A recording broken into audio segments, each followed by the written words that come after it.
Bravo. Great. So many of you may have seen the announcement this week of the Repower EU initiative, and it's an attempt to mobilize up to 300 billion euros of investment by 2030 to end Europe's reliance on Russian oil and gas. And it includes billions of dollars for renewable energy and for hydrogen infrastructure. The EU needs to wean itself, as we've heard this morning, off of Russian oil and gas, but it also urgently needs to wean itself off of oil and gas, period. So the need for clean technologies is more urgent than ever. And how we get them to scale, to have real impact, is still a real issue, as we have heard this morning. So we've got two super clean tech entrepreneurs on our panel, and we have two investors who are going to give us their points of view on how we tackle this difficult problem. So I'm going to just quickly set the scene by kind of letting you know who they are, what they do. So I'll start with you, Heike Freund. She is COO of Marvel Fusion, which is a German scale-up, which is taking a bet on fusion energy, which is recognized as a potential game changer in addressing climate change and rising global energy demand.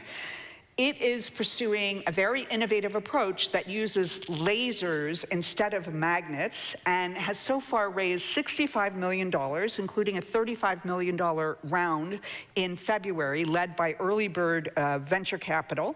And it's collaborating with European industrial giants Siemens Energy, Trumpf, and Thales. If its bets pay off, it could provide access to abundant, zero-carbon emission energy for a large range of consumers, but it will literally take billions of euros in investment to get there. And next to Heike, we have Rafael Laguna, who is head of German government agency called SPRIND, and we discussed last night what would be the best way to translate what you do in English, and we decided it would be the Federal Agency for Disruptive and Constructive Innovation. We had a glass of wine. It wants to serve as a bridge between R&D and entrepreneurship to get Europe's best ideas out of the lab and get them funded and help them scale. Next to him, we have Mettler, who is Vice President Europe at Breaktrough Energy, an organization founded by Bill Gates in 2015 to support the innovations that will help us get to net zero. So in this role, she works with European partners and specifically on a new generation of public-private partnerships through a first-of-a-kind finance model, a vehicle designed specifically to rapidly scale and commercialize proven climate technologies. And last and certainly not least, we have Philipp Furler, who is CEO of Synhelion, which is a Swiss scale-up that has developed proprietary solar technologies that generate high-temperature process heat from concentrated sunlight. Now, you might wonder, well, what could you do with that? Well, it turns out pretty cool things. You can actually turn sunlight into liquid fuel that could be used in airplanes, and it can also be used to help make this cement process greener, and even making green steel. So to scale its technology, they are already partnering with oil and gas and cement companies. They're in contact with refineries. They're talking to companies in the steel industry. They're teaming with engineering firms, and they're testing business models with end customers like Lufthansa Group and its subsidiary Swiss International Airlines. So with that, we're going to just dive right in. And Anne, I'd like to start with you. Can you speak to the importance of supporting European technology innovation to help Europe not be dependent on foreign solutions like Russia's? Absolutely. Good morning, everyone. Yes, and I should say that I speak here, yes, from an investment perspective, but also from my previous job. When I worked in public policy, I ran the internal strategy department at the European Commission. And what we observed over the years is that Europe is actually very strong in the early stages of the innovation cycle. So in R&D, even in startups, I think someone mentioned it earlier today, we have great startups, that's not the problem. Where there is a challenge is in the later stages along the innovation cycle. So when it comes to the scale up, to commercialization, as you just said. So we've seen, unfortunately, that over the years, many of our best and most promising companies have either been bought by non-European companies, or the companies themselves have moved elsewhere, usually to the United States. And there simply was and still is not enough growth capital in Europe to support these companies. I would also say from a public policy perspective that we still don't have a cohesive single market. It continues to be extremely challenging to scale within Europe because of the fragmentation of these markets. So that's the bad news. But the good news is, and I have seen this now over a number of years, there is now awareness that this is a problem because Europe hasn't founded any really sizable multinational firms in decades. So it is now, it's really hit home that this is a challenge.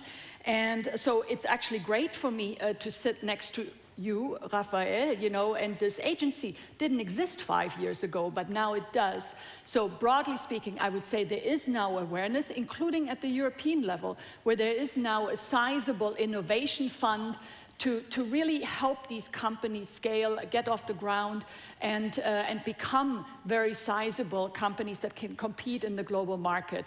So we're coming late at this, but the awareness is now there, and that's the good news, I would argue. When we spoke to prepare for this session, you said something that I think is super important, and I wanted to stress during this panel, and that is that if we don't close this gap, if we repeat the same mistakes that we did with digital companies that got funded in Europe and then left, Europe risks becoming an incubation center for the rest of the world, and we will fall behind. And so it's not just a question of being, you know, dependent on Russia. It's not just a question of like we have to combat climate change. This is also about the future of Europe, and so, you know, clean tech is going to play a key role because it is the next wave in technology.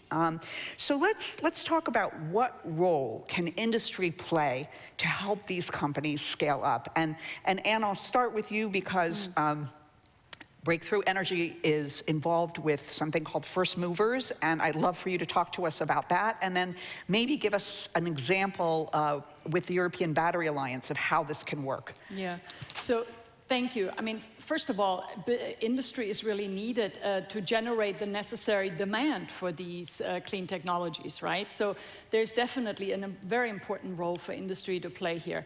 I also note with great interest that more and more sizable companies have their own venture funds. So this is very promising. They're starting to invest in startups in their domain of industry, where obviously they have enormous expertise. So that is another way that industry can make a contribution. But honestly, what I would argue most, and this is very much from the vantage point of my last job, industry itself has to be ahead of the curve. I was sometimes disappointed that a lot of industries in Europe were followers rather than leaders, especially in digital tech. And the argument I would make is that in clean tech is really now a new chance to demonstrate European technology leadership, not just in the early stages, but really in the later stages where it really matters. And this is where industry really needs to lead, because there will be real first mover advantage. I don't know if you want me to say something about the First Mover Coalition. Yes, please. Well. So the First Mover Coalition, I just wanted to briefly mention, because it came up in the interview I gave to Jennifer. It actually came out of a project that Breaktrough Energy funded at the World Economic Forum, which was called Stealing Demand. So it was about generating demand in the steel sector. And this was noted by John Kerry, who is the US climate envoy. And he said, well, if we can do this for green steel, maybe we can do this also for other industries, because there's a whole slew of industries that now need to decarbonize. And that was sort of the origin of the First Mover Coalition, which is a coalition of very sizable companies, industrial companies, that have come together because they want to go a step further, and they want to actually offer offtake agreements for these clean technologies. And that's very important, because it is through these offtake agreements generating the demand that you scale up, you de-risk these technologies. You will lower the cost as it scales up. And as the cost lowers, you will generate demand again. So you're creating sort of a virtuous circle. And I'm delighted that Breaktrough Energy, my organization, is a primary implementation partner of the First Mover Coalition. And I think we need more of this because it's so important, all the advocacy around climate, but we now really need to operationalize a lot of that and need to get these technologies off the ground. So that would be, for me, absolutely critical. The last thing I say is there is actually a good European blueprint in how to do that, and that is the European Battery Alliance. Back when I was still at the European Commission, I would always tell the then President Juncker to do something about batteries, because it was clear there was a global trend towards electromobility. It was clear that European car companies were not at the forefront, and that we needed homegrown battery production, also because it needed to become more sustainable. So we led a move to essentially build one of these public-private partnerships that started with former Tesla executives that created a European company, Northvolt. But what was really critical is we brought sort of the entire value chain together, including the off-takers, which were at the time VW and BMW, that offered sizable offtake agreements. So that meant there was a sort of the demand was there, which de-risked the project. And now, within 5 years, we have gigafactories in batteries in Europe. So we can do this if we wrap our minds around it. And we now need to do this not just for sustainable battery production, but in a whole slew of other technologies. But we can do it, is the point. Thank you, Anne. Thanks for setting the scene. So now I want to jump to the two entrepreneurs, because you both are working already with industry. And it's important to your future development, but these offtake agreements, and contracts with these companies can sometimes be a little bit tricky. So, you know, Philipp, do you want to kind of address that? Because if you were making agreements with industrials and you're doing long-term agreements, it's very difficult because you don't know until you scale up what the price point's going to be. So how do you manage that? Thanks, sure. I fully agree with what Anne said. I mean, this confidence from the market, this offtake, really gives a boost to the clean tech sector. And we experienced the same when Lufthansa and Swiss committed to go with us to offtake our fuels, even if the contracts are not fully set in stone. And this goes to your point. I mean, for us, it's difficult if you don't even know how the market will look like. It's just forming out. It's pretty difficult to make contracts until 2040, especially about price and volumes. But it's I would say less about those specific aspects. You can deal with them. We are figuring out how to do that. We are jointly working on models how to arrive at a situation where it gives us certainty that we can scale up, we can sell the fuels which we produce, and also on the other side, like Lufthansa gives the security that they can buy those fuels because they will need it. So it's a win-win situation, and I'm very confident that we will work out models which work for both. But I fully agree, it's absolutely important. Without that, it's impossible to scale up. It's also a super strong signal, right? So I think we might not also underestimate the signal that this is sending to a whole industry and everything.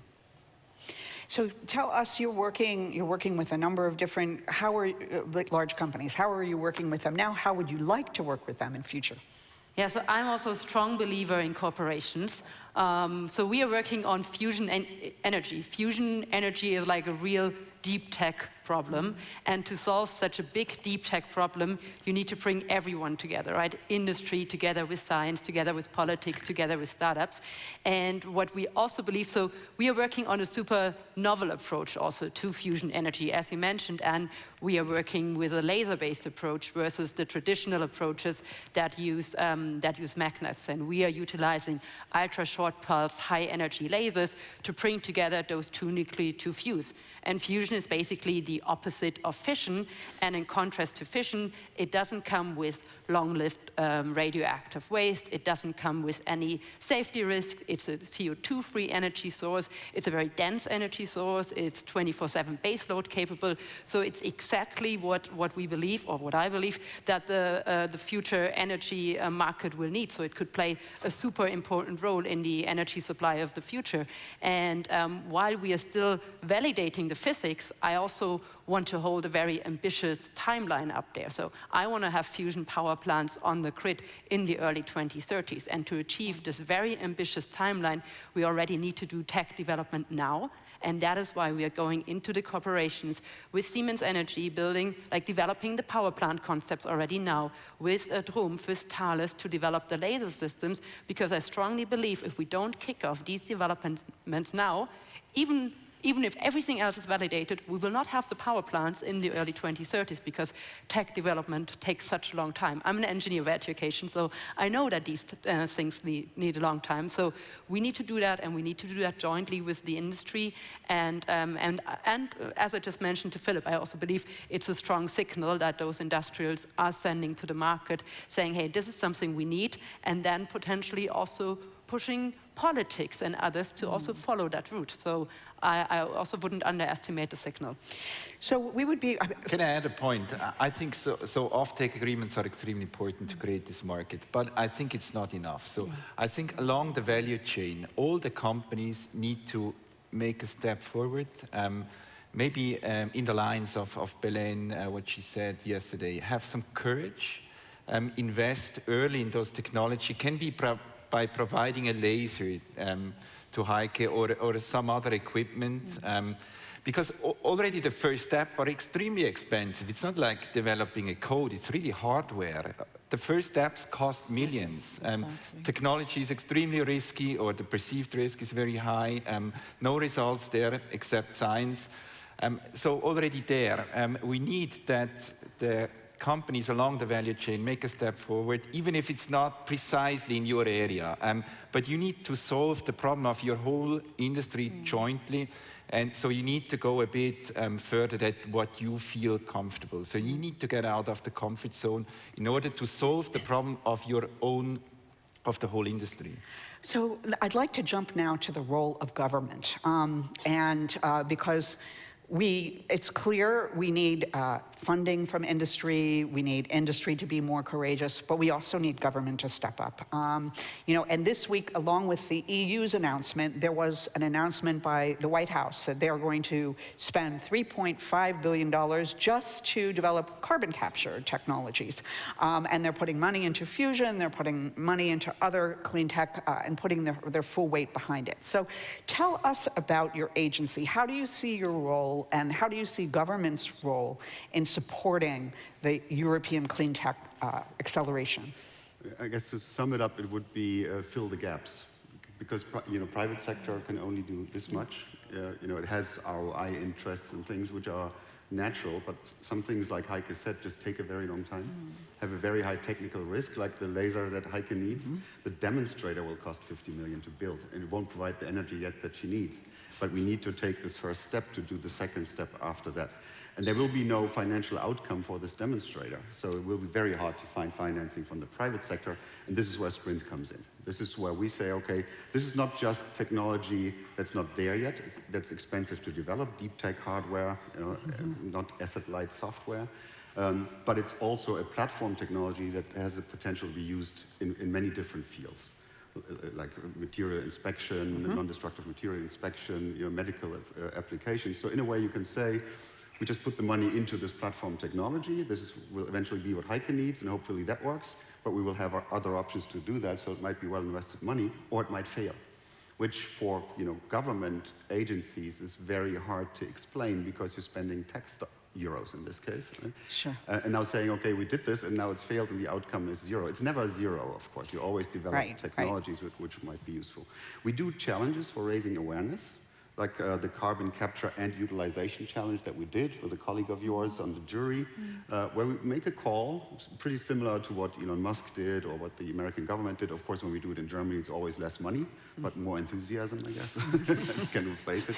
But we found 5 great teams that will get money for year 1, and then we check how they're doing for year 2, whatever it takes.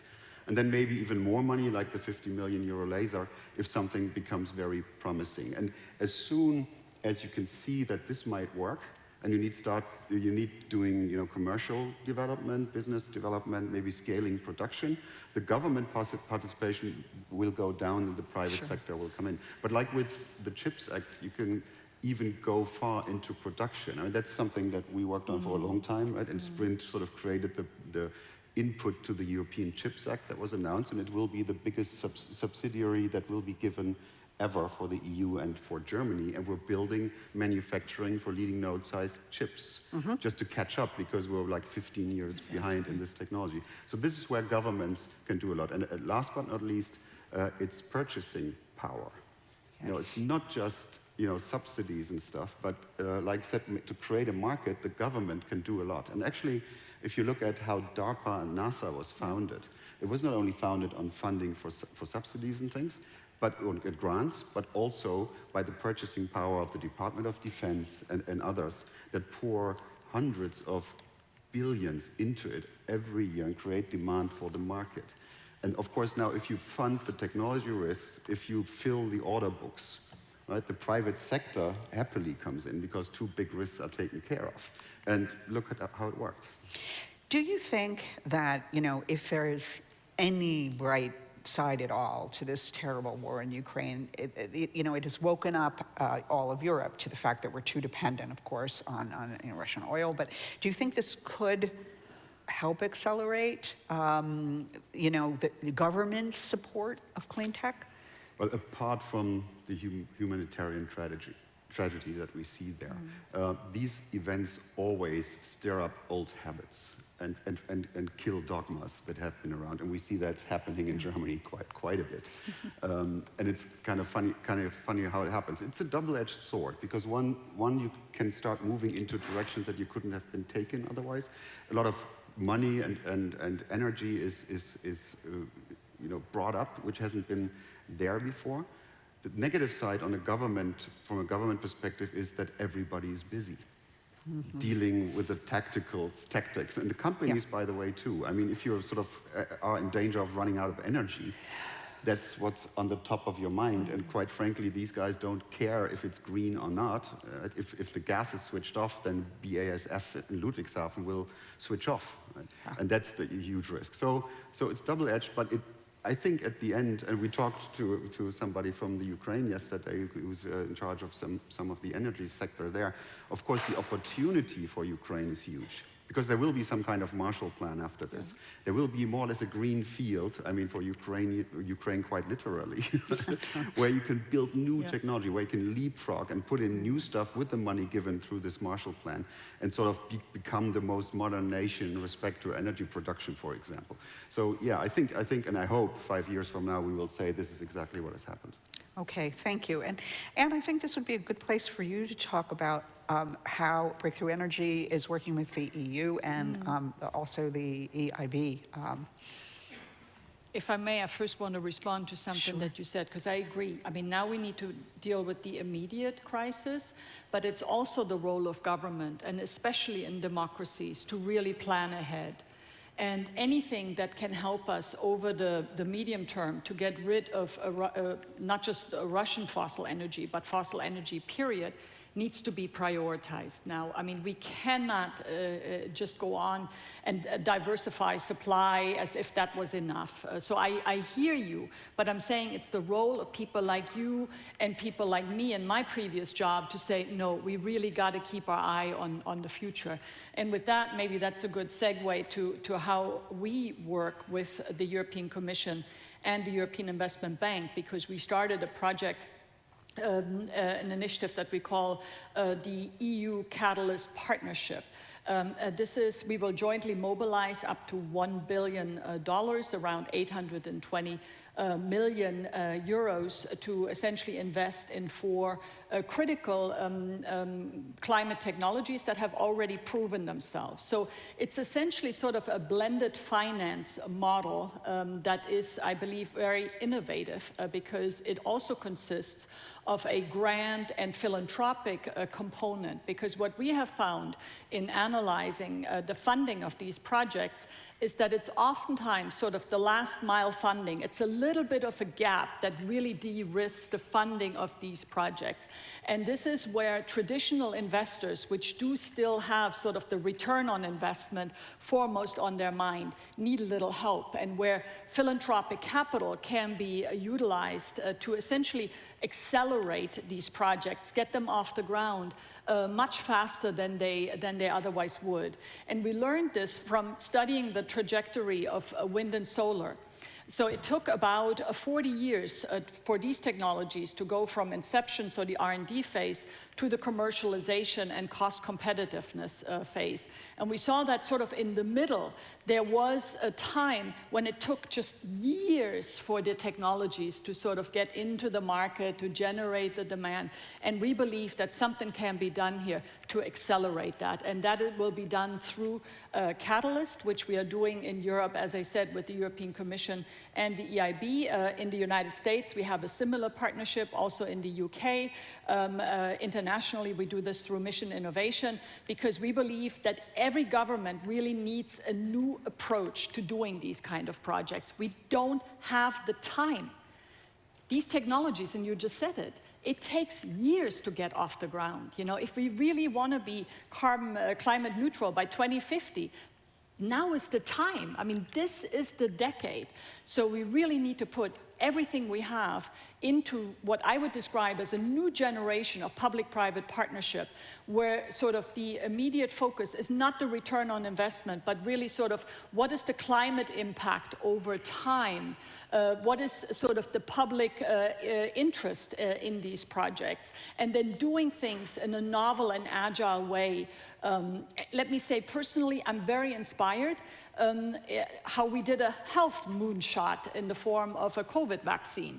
When this all started, everyone said, all the experts said, it'll take 3, 4, 5 years to get a vaccine. We did it in less than a year. And I would argue that the terrible war that we are witnessing now would be enough grounds to really envision sort of an energy moonshot, just doing things much faster than we otherwise would have done, and really having the incentive to do so. So Heike, let me turn to you. So so all of this sounds great. It all sounds really promising. Let's look at what the situation is right now on the ground. So has Marvel raised money from government yet?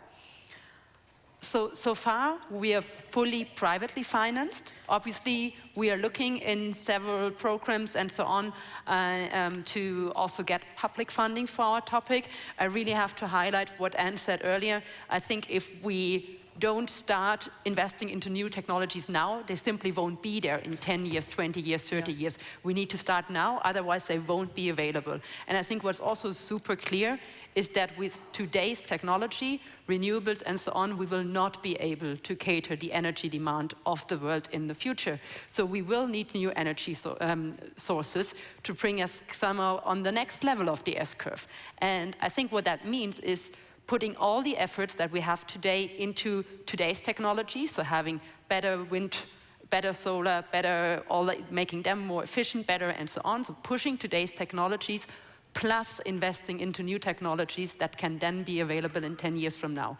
And I think this is something there, I also want to pick on something that Anne said at the beginning. I feel that Europe is now finally waking up. Now with like what was announced this week, and also we are seeing that as more and more now also on the institutional VC side, momentum coming into the market. As you mentioned earlier, we were able to get Early Bird to lead our last investment round. I think this is an amazing sign to see that institutional VCs are now also going into deep tech topics. And so I think Europe is starting to wake up. However, if I look at the US, Biden announced like 800 million of fusion funding in his Build Back Better program. In March, there was a big fusion day at the White House, so also getting political attention for the topic, inviting all kind of players there. If I look at the fusion industry, there's 35 private companies, 30 of them in the US, surprise, surprise.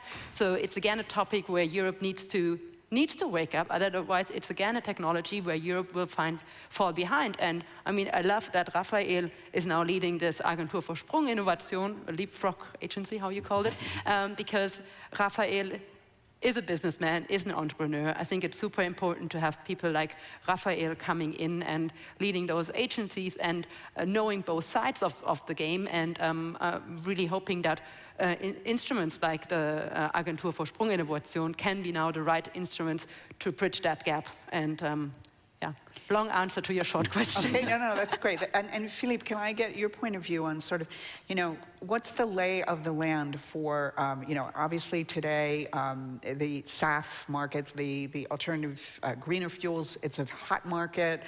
There are a number of US competitors who are taking a different approach than you, but nonetheless.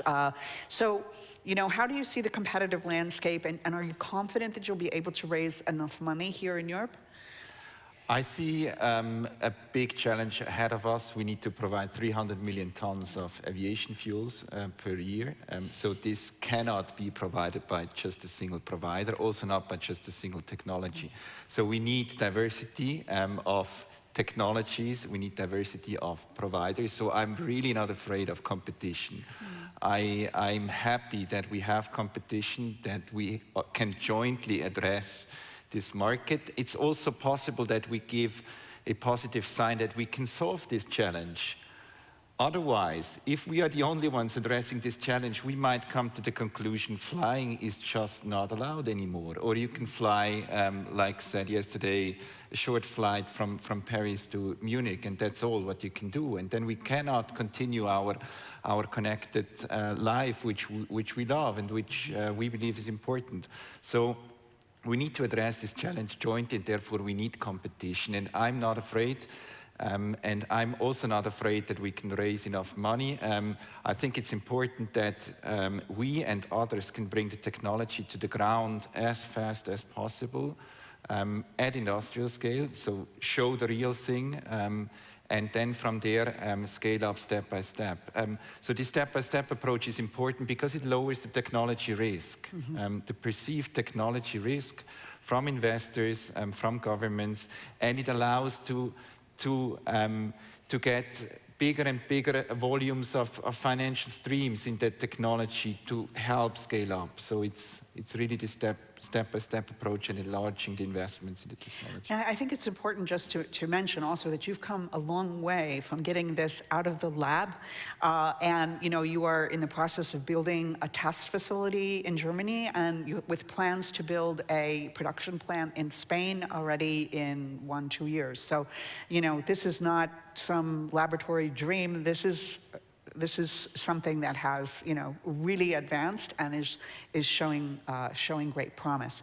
So, as we are getting close to the end of the panel, I wanted to end with a call to action, and I want to ask each of you, what are the specific things that the people sitting here in this room, representing investors, representing traditional companies, what can they do, what should they be doing right now to help accelerate clean tech? So who wants to go first? I can give it a try. So I think everybody is aware that fighting climate change and especially securing energy supply, so 73% of greenhouse gases come from the energy sector. So it's like the biggest problem that needs to be solved. It's the biggest challenge of this century. And I'm a strong believer, as I said before, that we need to bring together everyone, startup with science, with politics, with industry. So everybody needs to take their part to push new innovations today, not only rely on being in the status quo and doing incremental changes of the status quo, but really also going for the big bets like fusion, like synthetic fuels, if we don't start them now, as I said, they won't be available in 10 years. And if not everybody starts pushing them, nobody will do, and then they just simply won't be there. So we need to think about new forms of public-private partnerships. We need to ease regulatory frameworks. We need to also give startups easier access to public infrastructure that already exists. So really bringing together the different disciplines, otherwise it's not going to work. Thank you, Heike. I'll turn to you. Good one, I subscribe to that. Maybe my role should be to address the government, Yes. the governments. I'm a business person, so I'm still getting used to it, but anyhow. I think the political processes are sometimes way too slow, especially democratic processes. And sometimes, especially when it comes to tech, there are no compromises. Right? There's not a little bit of encryption. There's either encryption or no encryption. Right? Whenever I read, BS like the chat stuff that we're hearing about, the technologist says, no, you can't have it both ways. It's either that or that.